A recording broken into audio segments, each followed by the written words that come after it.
We the people. We hold these truths to be self-evident, that all men are created equal, that they are endowed by their Creator with certain inalienable rights, that among these are life, liberty, and the pursuit of happiness. In our search for knowledge, in our fight for freedom, we the people need only go to one source, the United States Constitution. It was written for our empowerment, for the unity of one nation under God. It was written to help us maintain the sovereignty and foundation of a great nation such as ours. You can love it or you can hate it, but first, you must learn it. For that, we present you, Foundation of a Nation.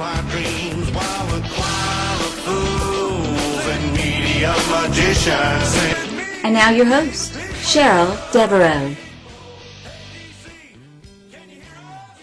Alright, welcome to Foundation of a Nation. This is Sheryl Devereaux. We're doing a pre-recorded show today. Bea is going to take some time off during spring break with her family. And who are shocked, by the way. Who are shocked because she doesn't do this. That's right. And so we are pre-recording this. We've got an interesting show. There's been a ton of stuff going on, along with the elections. There's been a ton of stuff that's gone on. Lots of funky things that Mr. Obama's been doing. So we're going to talk about some of those things. I listened to another show this morning, by the way. It was like a conservative connection on All Fired Up Media. That's by Jim Robbins. Quite an interesting, a little bit racy, kind of an interesting show for a family show, talking about the boycott, the female boycott. We will leave it at that. But I have to tell you, it was fun because I'm on break, spring break too, so I got to actually listen to it. Like I haven't been able to listen to it for a while. So that's kind of an entertaining show. If you'd like to go back and listen to that one. We also have we've got on All Fired Up Media. We've got a new lineup. We've got Mary, who is doing Words Matter. She is, I understand, a prolific writer of her own right, and has done a lot of political writing, I believe, and so... Yes, she blogs for Red, White, Blue News. Okay, Red, White, Blue News. Great. And so, just wanted to give you a heads up there. And of course, with our regular lineup of myself and Kilbright. Betty Kilbright. Thank you, Betty. I don't know why, but I always think of Ms. Kilbright.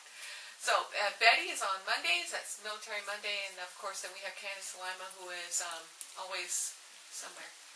And so, anyway, all right, so...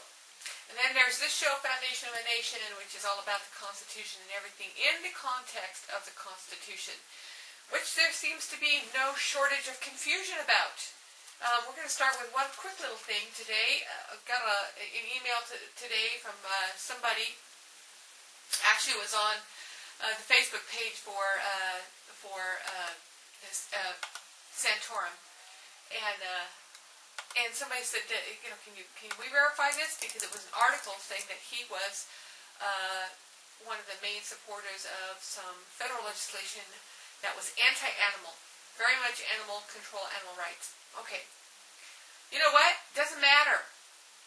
It's not enumerated. It doesn't matter. It doesn't matter which side he takes on it. Okay, that should be legislation on the state level, not the federal level. So the issue isn't what side of the issue he's on. The issue is that should not be a bill on the federal level. Leave that to the states, leave that to the counties, let them deal with the animal issues. And that was an interesting one because here I was on this Facebook page reading about this article and about his supposed, how he's a closet animal rights or an animal anti-rights person or whatever, and I'm thinking, it doesn't matter. Okay, you're missing the point. This is how confused everyone has been over the Constitution. These things just get glossed over. They don't even see it. They're so used to federal everything, that it's a question of what side you're on. Not either a question of what side you're on. Okay? So enough said about that. We're going to go to a couple things that Mr. Mr. Obama has done. And then we're going to talk a lot about some history of forms of political systems. And we're going to talk about a rather interesting form that is usually not considered a form of governance. But we have somebody who has written in the 1930s. He wrote a big long expose, or long essay, I should say, on this particular type of government. So before we lead into that, let's go to a couple things. I want to talk about this flag thing. I don't know if you've heard about it. We're going to cue this into the show. There's the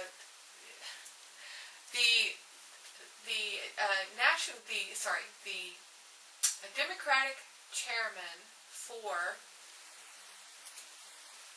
let's see what county it is. Let me look here really quick.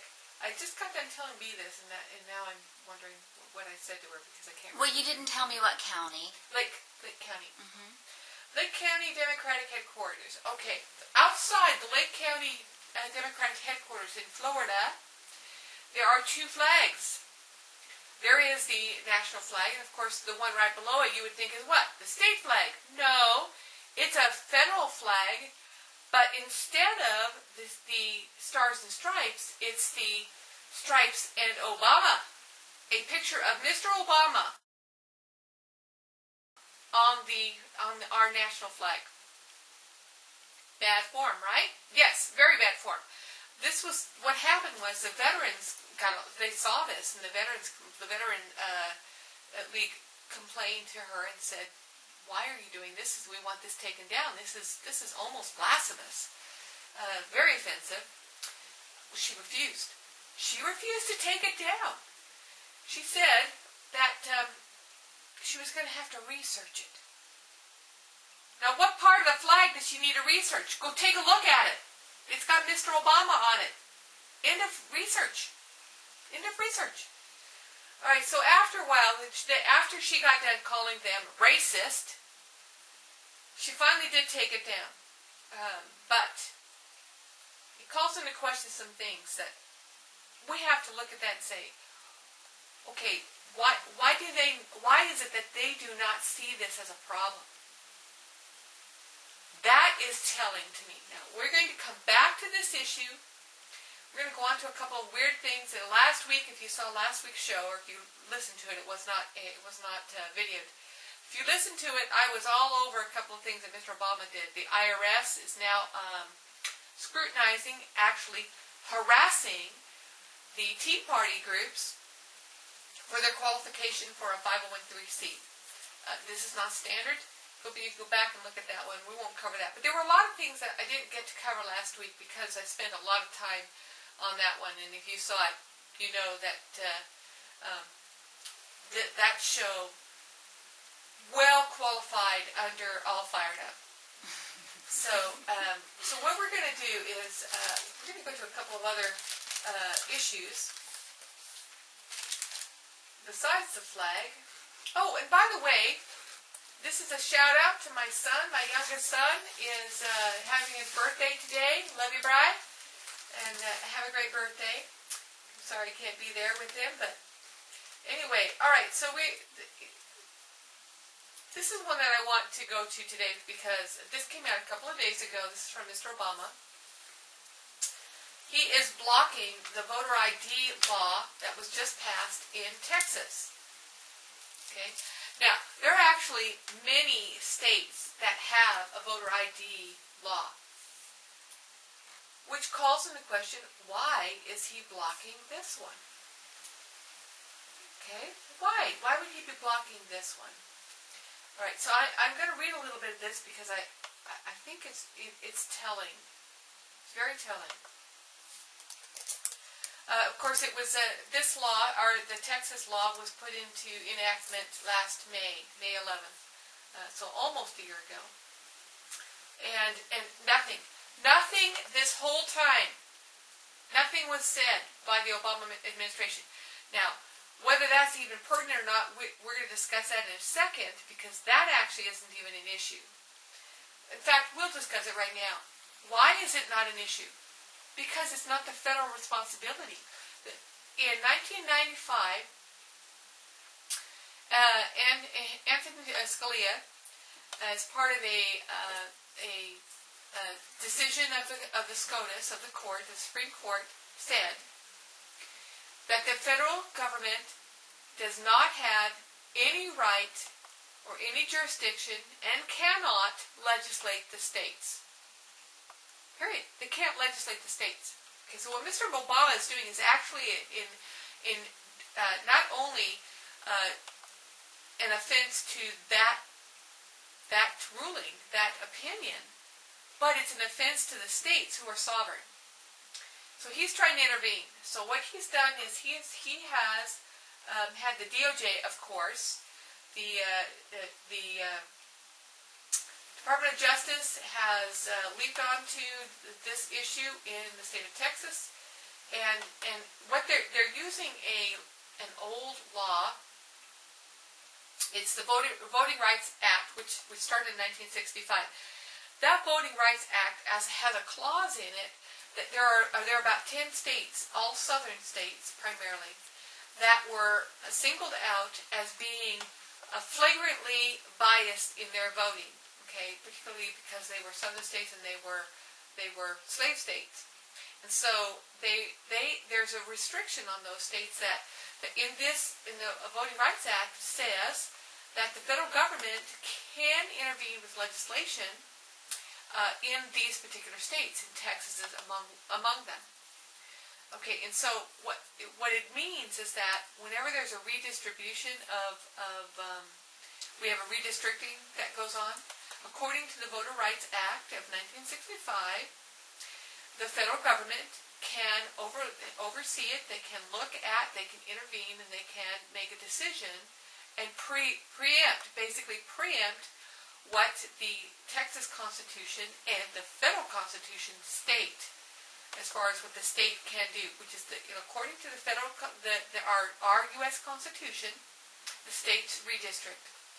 Well, that brings into question the constitutionality of the Voting Rights Act. Okay, the Voting Rights Act is trumping the state sovereignty. If there was a problem with equality, and they see something that is gone wrong in a state, that would be something that the federal government, because of the Constitution stating that all eligible voters can now have the right to vote, and of course that came with, I think, the 18th Amendment, the 12th Amendment, sorry, 12th Amendment, 12th Amendment, in the 13th Amendment, and the 14th Amendment all have. The 14th Amendment has just one little piece. It's actually a conglomeration of stuff that they put into this one amendment. But the other amendments actually specifically talk about, the 11th, 12th, and 13th, talk about things that had to do with what happened after the civil rights, or after the Civil War, okay, and the changes because of slavery, and how everybody was emancipated.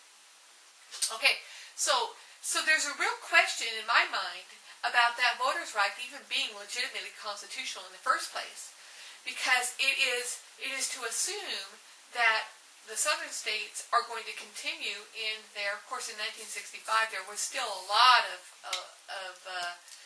bigotry, and there's the segregation issues and things in the South, and that's why this Voters' Right Act came to be. Okay, well, the problem with it, though, is that since that time, it's been tweaked and tweaked and tweaked, as all acts do, and it has evolved into something completely different. It now has in it clauses under Title V in there. That Title V is the one that says that they're going to make sure that voting is legitimate, that the people who are registered to vote are legitimate.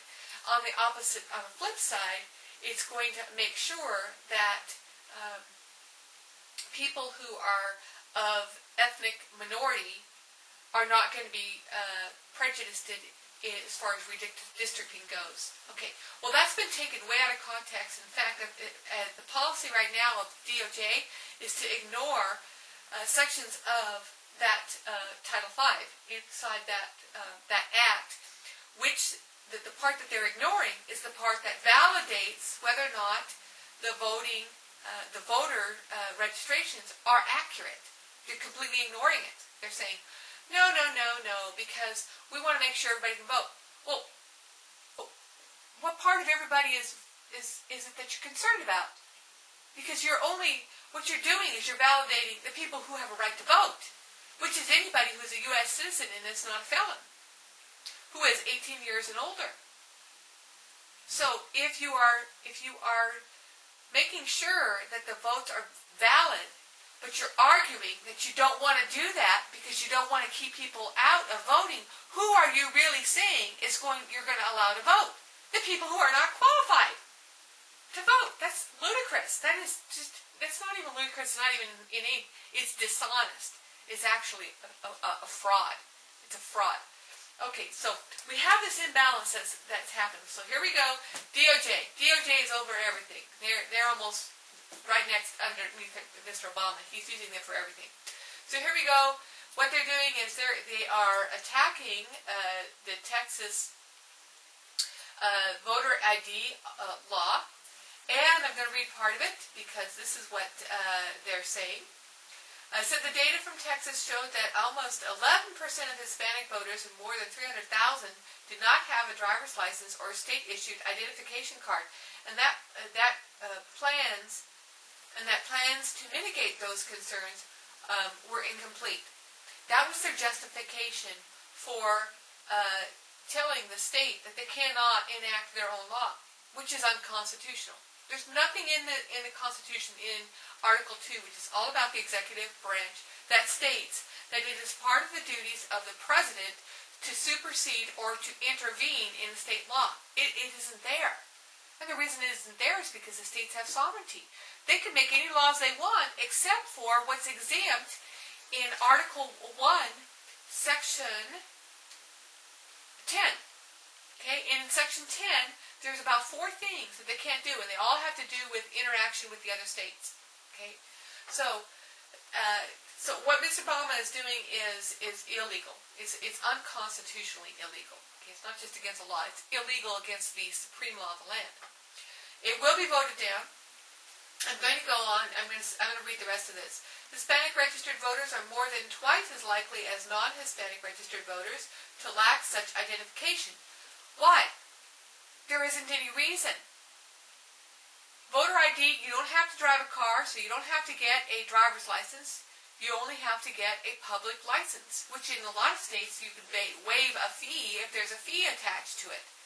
The fee is usually nominal. It's usually like $12 or $10 or somewhere around there, 15.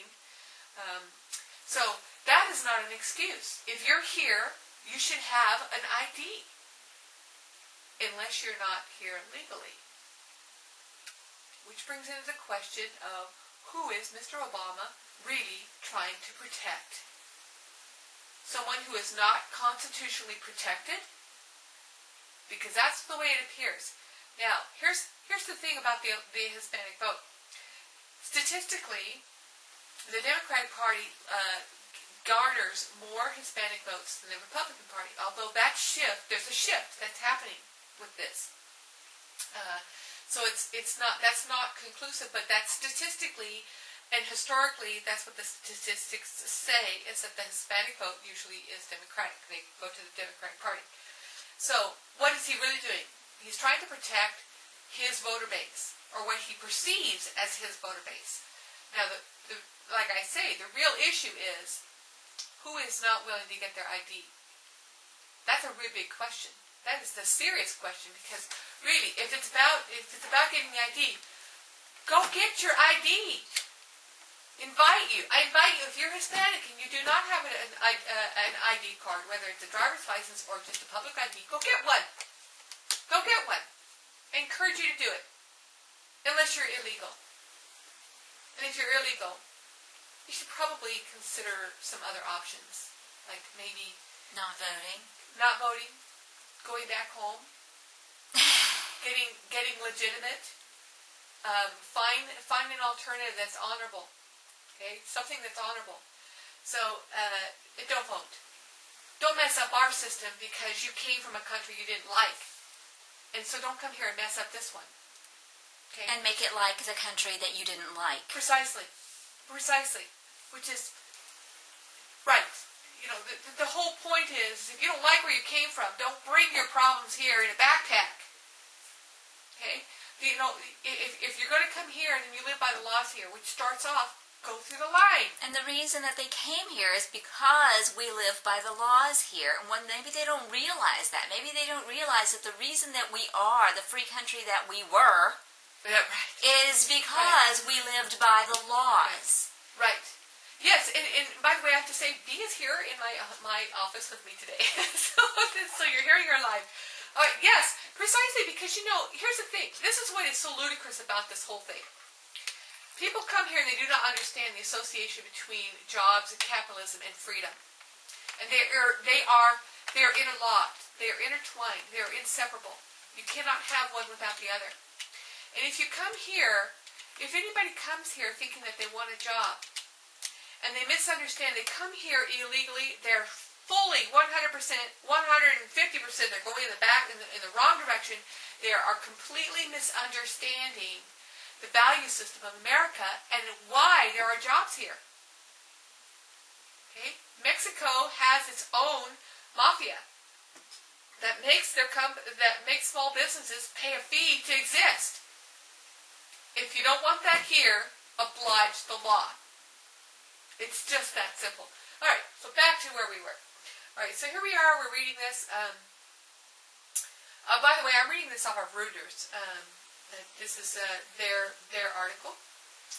All right, so the Hispanic registered voters are more than twice as likely as non-Hispanic registered voters to lack such identification. He is the Assistant Attorney General under the DOJ.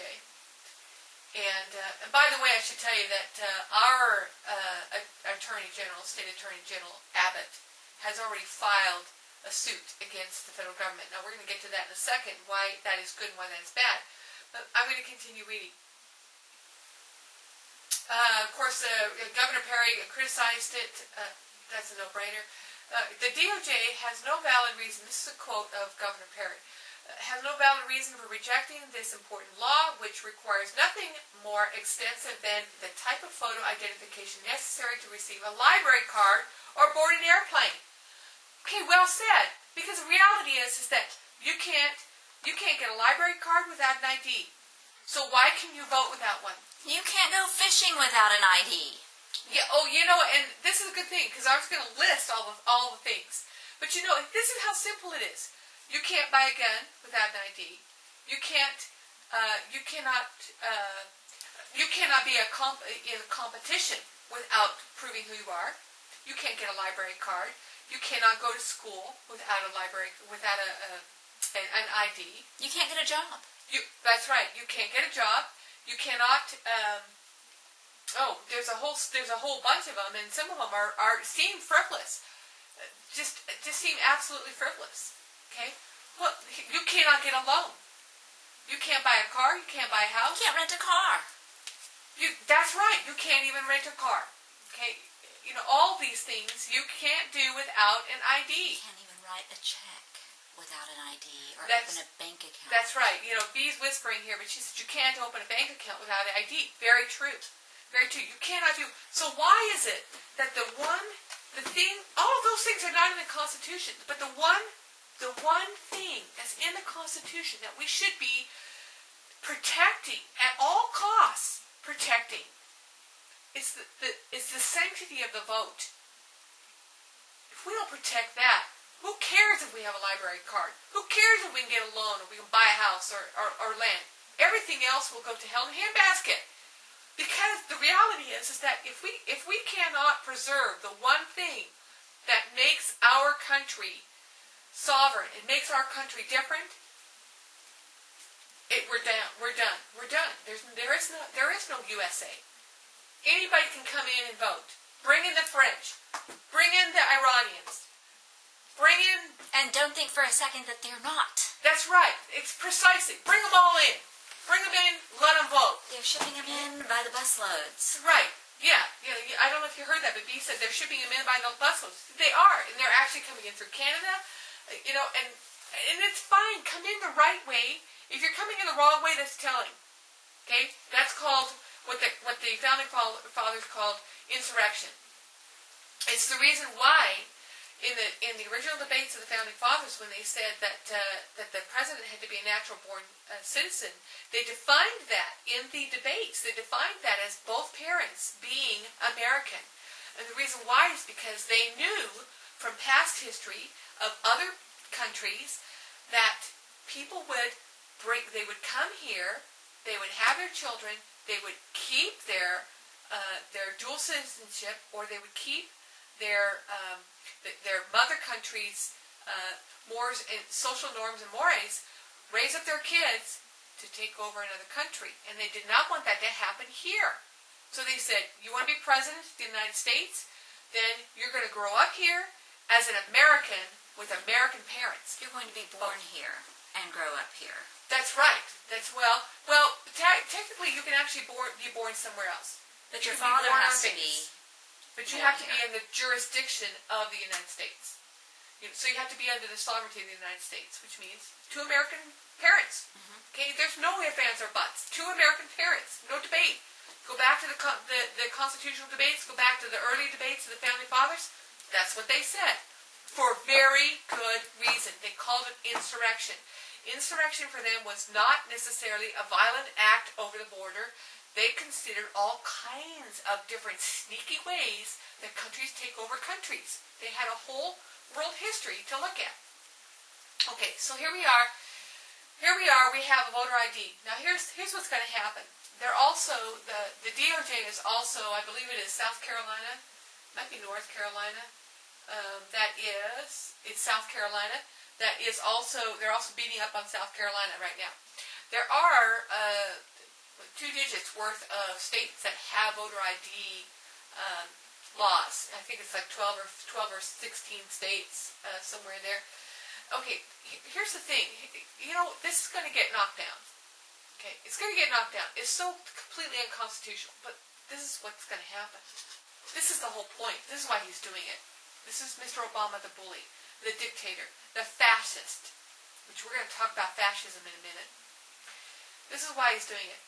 Just by simply doing it, it creates a lawsuit, which means now it has to run its course through the court system. It is bogged down until then, which means, more than likely, for this election, the voter ID law will not take place. Now, this also answers the question of why did he wait? It was enacted last May. It's been almost a year. Why did he wait? Because if you'd have done it, to begin with, if you'd have done it back then, it had been through the courts. Okay? It would have been through at least the first couple of level of courts. It would have been through the district court and maybe an appellate court on the state level. Okay, maybe. Okay, it would have done part of that already, and so it would have been the done deal. They did the same thing in Texas with the redistricting because they wanted the Hispanic vote. They wanted a gerrymander. And so what they did is they brought in 3 liberal judges. They were in San Antonio, and the DOJ in San Antonio was able to, they were very liberal, they were able to basically capture the entire state. Excuse me, capture the entire state, hold them hostage. And so our primary is now the end of March, which is a miracle, actually, because it's been all over the place, because it had to go through. It actually went through SCOTUS. It went all the way to the Supreme Court. The Supreme Court said, you're out of your minds if you think you can do this. It goes back to the state, and the state's going to do it. And they told the DOJ in San Antonio, you're going to draw the lines according to what the state has already done. Did they do that? No! Okay? They still did not follow precisely what was there. And the actual words of the Supreme Court decision was, follow the legislature's boundaries as much as absolutely possible. So, the terminology made it so they could do whatever, so they kind of followed it, but they didn't. And so, because there isn't enough time, It's come down to people are going to lose their right to vote, or it's going to make Texas moot, because at one point it was going to be June, and then it was going to be July that they were going to be able to vote. Well, that would have made Texas the very last state. Okay, so there's this bullying thing going on. So back to this voter rights act. Okay, so this is what's happened. This is what's going to happen. Okay, it's my projection. It's going to hold up the Voter Rights Act. People like the Tea Parties and other people who are coming in, and they're doing the voter fraud. True the vote. Yeah, True the Vote. They're going to come in and they're going to do their job like they did 2 years ago. They're going to get beat up over it, but they're going to do it. Okay, and really, it's in everybody's best interest. It's in the best interest of the parties themselves to go out and do this too, and be deputized by the state. In case you don't know, the federal government, under the Voter Rights Act, the federal government and any government entity cannot clean up the voter record. It has to be done by a third party. The first party would be the person themselves. They would change their own voting records so that when they move or whatever, they're going to re-register to vote. Okay, they're first party. Second party is the government, because who do they register with? They register with their county. And so that's the third party, or the second party. The second party is the government. The Voting Rights Act has in it a clause that says the second party, which is all government now, cannot make any changes to the voting record. Okay, the actual record. So that means it has to be done by a third party. Who's a third party? Anybody else. That's your neighbor. That is could be a party if they're deputized, which some states do that. They have a get out the vote thing where they go around with the voting rolls, and they are actually under their state laws literally deputized to go and change, correct the roll.